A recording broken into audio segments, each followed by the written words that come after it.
Yes, Mr. Mutabaruka. Can you elaborate for a style, Stevie? Yeah, when they are tell us your style, Stevie. You understand how we say Rasta? Me tell us this thing here, the greatest thing in the world. So no stay tuned and don't change the channel. You understand how we say? Blessed.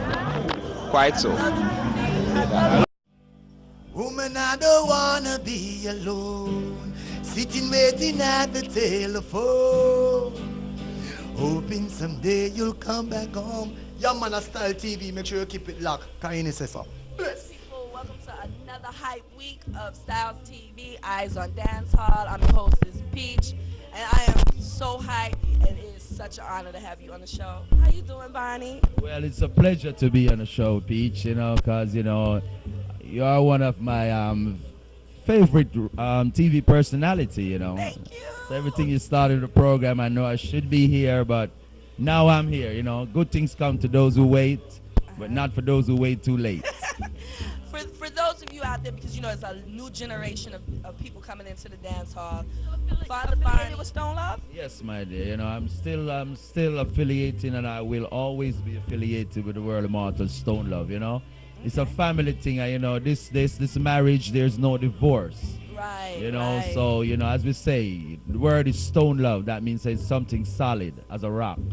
Okay, so you're like the U.S. based manager. What? Tell us. Well, yes, I am the overseas manager, and I'm also a personal family member. Yeah, I was just going to say family member. Me and Father Paul go way back, way back. So how long has Stone Love been out? Well, this year gonna be 33 years since Stone Love has been in business. It all started in 1972. It was August of 1972 that Stone Love actually played at their first event.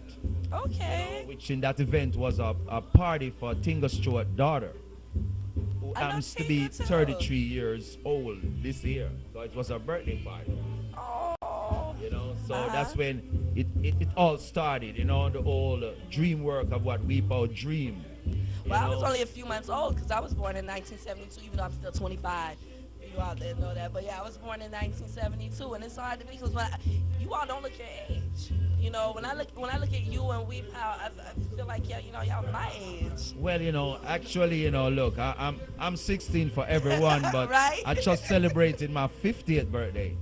Just 2 weeks ago. 2 weeks ago, I heard that party was off the hook, but all your parties are like on it was real nice, real classy. Yes, I love it. This, your dance, Derek dance, and Striker dance are the three dances where, and Buka, sorry Buka, 4 dances where you can get all dolled up. I mean, everybody go out their way to the stilettos, to the evening gowns. I mean, it's so, what is it, grown and sexy. Yes. That's how you look at it. Yeah, but you keep more than just your birthday party. Yes, well, yes. I actually 2 annual events a year. The next one coming up, it happens to be December 25th. That's Christmas night. Right. And that will be my 20th, part 20. Yeah. My first Christmas night event was held in 1985. Are you gonna do your flyer similar to how you did it last year, where you had the pictures of coming through the years? I love that flyer. I was looking at it like, oh snap, look at Buka. Oh, he look like a young veteran. Well, I always go and dig up and find. So, cause even today I was doing some changing around and thing, and I found some real vintage stuff because I'm a collector of all those things. I'm a historian. Well, a lot has been going on. I haven't gone out because I have bad.net. A lot of y'all know I have bad.net where I go out and I take pictures and I put it on the internet for the world to see. Yeah. But it's a lot has been going on. We lost a lot of people in the dancehall community, and I've been afraid to go out. And I know I shouldn't be afraid, but I have been a little leery and stayed in the house and more focused on Styles TV. How's the dancehall right about now? Well, look, the dancehall scene, as you know, it's going on still. There's been a little vacation, what you call it, in the dancehall world for the past couple of weeks, we're especially in Brooklyn, but that's only just based on one set of people. The old dancehall industry is there just the same because we have a younger generation of people right now who, they're out there to have fun and not out there to hate. Right. And what I'm like to say to a lot of the people them right now, especially a lot of the seniors them, who need to set example for the younger generation. Yes. You see, it's you all who is playing down this whole scenario of what is happening, because ever since I've been in America, I've been here for 32 years. So when you talk about American dancehall, I am one of the foundation in it. I build dancehall in America. Icon. I started dancehall in America. I'm the first one to bring sound system to America. You see, but then when there's a situation arose wherein you have violence within the music, that's not good. And then you have a lot of people out there that they prolong it. They make a mountain out of just a little mole.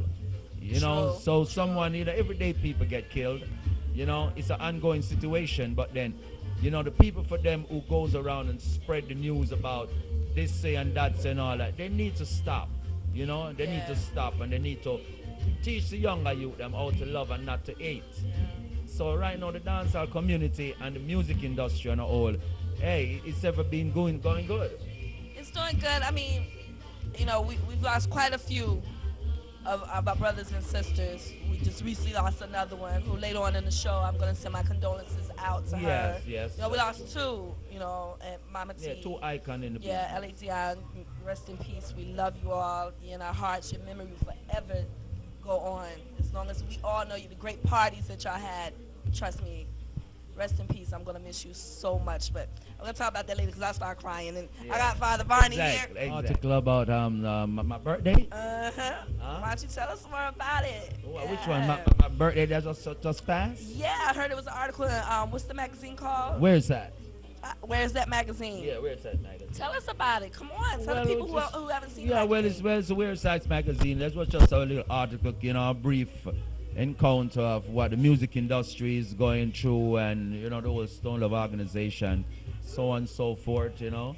Well, basically that's what it was all about. Well, that's good. I need a copy. You got a copy? Yes, I got a copy. I can get a copy. Yes.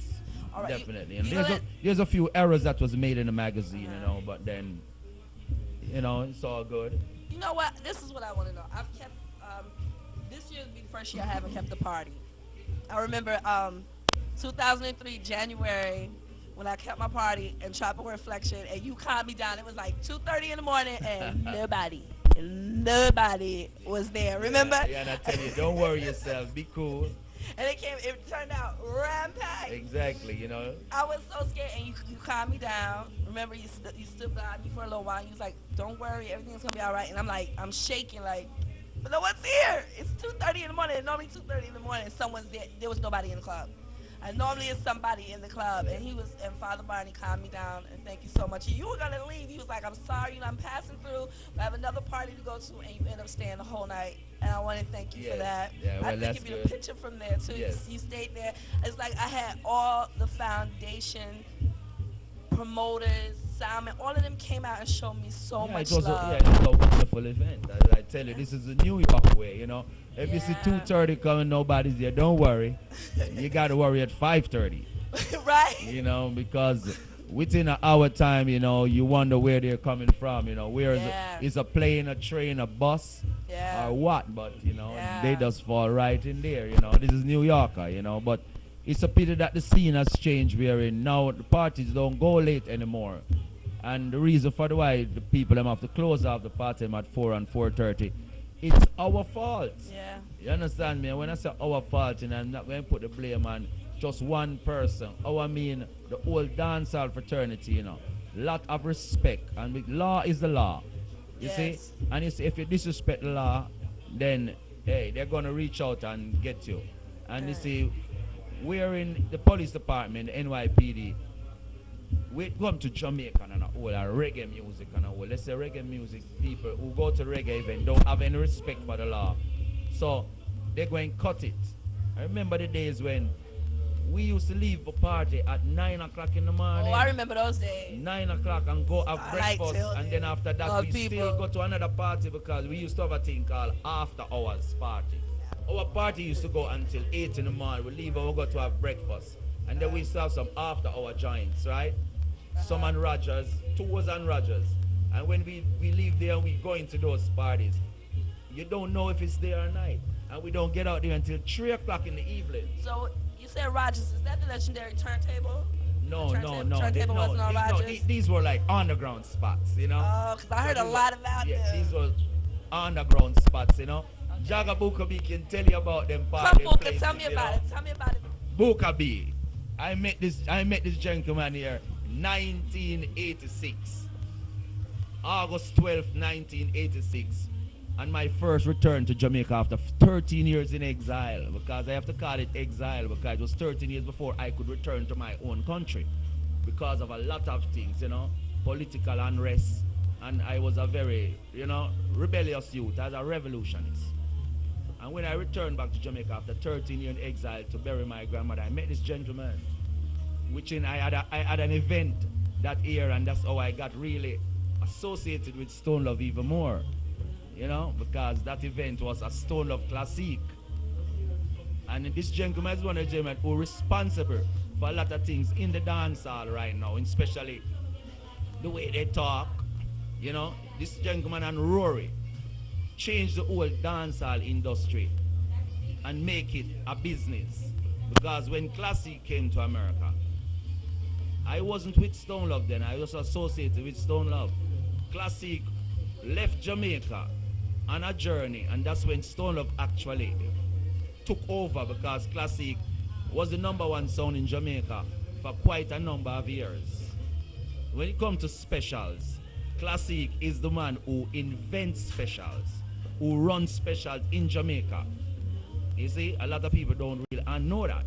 I didn't know the that. The special That's thing started all about history, man. Listen, Jagga B and Senior Daly. And who was there? Arvillel was Best Your Soul, you know. But this is what special thing all started in Jamaica. The two turntable business all started in Jamaica when Rory came from England and actually joined up with Stone Love and changed the whole concept and bring the thing called mix and change it from one turntable when a DJ used to talk. Understand me? And then Booker them come with a different talk. Right. You know, as an MC. And them time used to have like King Stitch and Daddy Ride and Count Matus and all that. But then to revolutionize the whole dancehall industry, this is one of the gentlemen who is responsible for it. And I can tell because I was a witness for it. Because when Classic came to America, Classic came right around me. And have been around with me. I introduced this gentleman to Afrique right in a place called Club La Besse. That's where Afrique actually met up with Jagga B. And that's how Afrique become associated right here. I am the one who orchestrate all of that. Superclass Jagga B. Yes. And at them time, the Crazy Rich here work in a Besse. Yeah. And Crazy Rich used to work for me as a bouncer. Yeah. And when we did it, when me and Superclass did it, yeah. Me and Superclass go at the Besse, go play a tune. And when Crazy Rich hear how we play, him love the vibes. Yeah. And right away him just join in. When party finish, Crazy Rich just come on the turntable and just start doing thing. And just steady until eventually look at Crazy Rich now. So this will show you the way it start from. Right. You understand? Because so it go car. In the business you have people who are dead away. People idolize. And that's how the thing said. You have youth who want to sound like that youth there. A man want to be like that man. And that's how it go. Yeah. And we have to embrace the youth them and uplift them because it's a long line, you know. And we want to make the youths them know so you have a join the line. Because patience is a virtue. You have to take your time. It's not about the hype thing. Kind of makes sense. The hype today and nothing tomorrow. You understand me? You have to just know, say you love this. As Bob said, you understand me? You put in work. If I don't, if I come outside, you know, some come outside, but don't stress it. Just put in work. And then, you know, say you earn your respect. I saw the thing, so. Yeah, you know. So, as Barney said, you know, the history. Way back from Jamaica. Yeah, man, we have a lot to do with what go on, boy. We not brag about them thing there. Because look at it now. It's a business, a big business. And back in the days when we do it, we just do it for the love. I know some boy we that. Look at it now. Exactly. That's what I'm saying. It's a money making business. Yeah, so it's a money making business. Them youth have paved the way for make a lot of other sound system can leave Jamaica and come abroad and earn it and be set. We make it as a business. You know, but they say the struggle of making it a business, you know, was a hard road for traveling, you know. Yeah. And it is still a mighty long way to go. Yeah. Because you see, without unity and without respect for the elders. That's Yeah. true. You understand me? That's because right, when we are growing up in the business, you know. Yeah, there was we elders. Always, we always have a Respect respect the for our elders. That's how it elders. go. You know, and we just keep it real You're because not really getting that now. in Jamaica, when the poor people can't afford to send them kids to school in the morning, you see when the sound system string up in the evening, it eases the stress of the poor people because it eases poverty. Because when them come out and them sit down on them little sidewalk and the little sound string up around the corner, them hear some music for a couple hours and it eases the stress because them have to worry about tomorrow morning, how the kids going to go to school. You know, how I'm going to feed my child. Right. You know, see, but then it helped them too. Because sound system helped the Eagles, it helped the cane man, the peanut man. The little man go around and sell them cigarettes. You know, he must sell them little things for help to send them kids to school. So when the government pressure sound system in Jamaica, and pressure poor people, because sound system is a ghetto people thing, is a poor people thing. Right.